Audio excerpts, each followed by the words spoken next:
Jane. You made much of your team being a united one, but overnight there's been a damaging cabinet leak which suggests Maurice Payne, the Foreign Minister's proposal for more funding for the Pacific, was rejected by you and your senior ministers. Was it a mistake to reject this, given what we've seen in the Solomons and China? And why are members of your government leaking against you? Well, I reject the latter accusation 100%.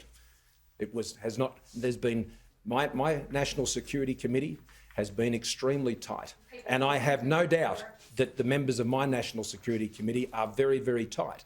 Now, I'm not going to confirm one way or another the matters in that report. I don't discuss things, and my ministers don't discuss things that are addressed and worked through at the National Security Committee. What I can tell you, as a government, the National Security Committee is not just attended by ministers; it's also attended by officials.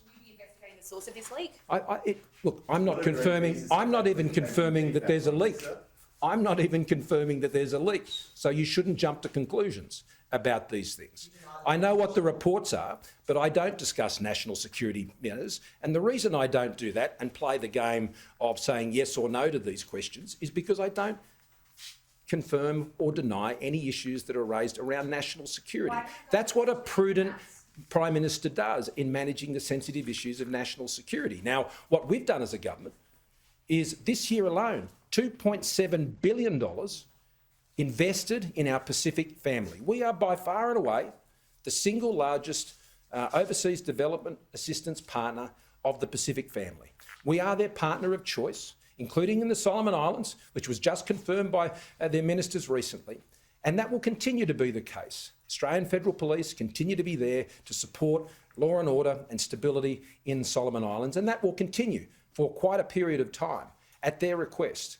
We will continue to support our Pacific family because we know the pressures they are under. Those who are seeking to coerce and influence in the Pacific, they don't play by the same rules. We know that. And that's why we're always so attentive, working with our partners, ensuring that their needs are met.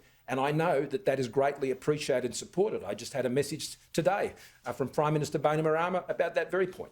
No, I'm here with the Oz. Me? No, the Oz. I just got a promotion, but that's okay. I'm sorry, I thought you were the Oz, but anyway.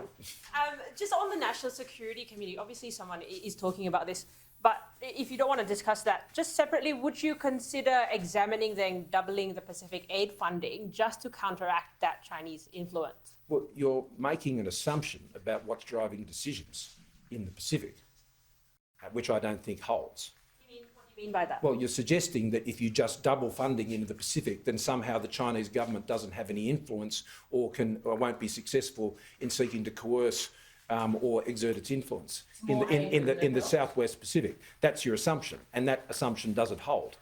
We invest in the Pacific because they're our family, and they trust us, and we always will. And we don't seek things in return. What we do is show our good faith, our loyalty and our support and our care for our Pacific family. It's the relationship, and that is a relationship we work on constantly. And that is what we'll continue to do. We work on the cultural engagement, the people-to-people engagement, the education of people within the Pacific. They come to Australia and they're educated in Australia. We support them with their budget. I mean, the government of Papua New Guinea in particular, and James Marape, the Prime Minister, is a good friend. I mean, they have been under considerable pressure. And when James and his ministers came to see me some years ago, they said, we need budget assistance to ensure we can maintain our health services. And we supported the government of Papua New Guinea, and I know that's appreciated.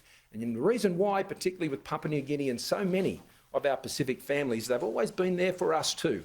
None of us will or should ever forget the sacrifice and service, particularly of the people of Papua New Guinea, rendered to our soldiers during the Second World War.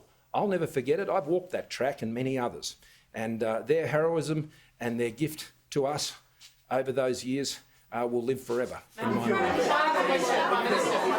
If you're re-elected PM, will you ask for an investigation at DFAT as to the source of the leak? One of your MPs has said to me this morning they believe it's come from DFAT. Well, I'm not going to speculate on these issues, as I've already told you. I'm not even confirming that these are matters that have even been discussed. You're not curious as to where it may have come from? Well, on the day before the election? No, I'm saying to you, I'm not even confirming that these matters have even been discussed. I mean, you could have a completely false report. You yourself just hinted that it may have come No, out of you the can't put department. words in my mouth. You said there were officials in the room. Officials in the room. NSC was I'm talking tight, about and there your were this officials room. There's a suspicion amongst you, not amongst me.